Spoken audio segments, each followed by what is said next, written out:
Nursyah buka kesempatan damai dengan Arie Kriting tapi tak digubris. Pengakuan mengejutkan itu disampaikan Nursyah saat ia menjadi bintang tamu dalam acara Pagi-Pagi Ambyar Trans TV. Nursyah kekeh tak mau merestui pernikahan Arie dan Indah meski beberapa host Pagi-Pagi Ambyar seperti Dewi Persik, Rian Ibram, dan Nasar sudah memberikan wejangan bijak. Nursyah juga membenarkan bahwa postingannya di media sosial yang bernada menyindir dibuatnya untuk menyentil Arie. Dia pernah hina saya dengan Cilukba itu, 2019. Saya malas lihat mukanya itu, jadi saya bikinlah TikTok itu, kata Nursyah. Nursyah mengaku sampai saat ini masih sakit hati dengan perlakuan Arie.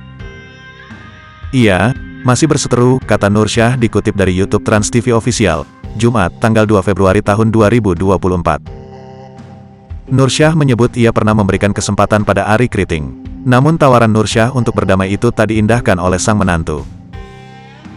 Kan sudah saya kasih beberapa kali kesempatan untuk baik, tapi tidak datang-datang orangnya kan, ungkapnya.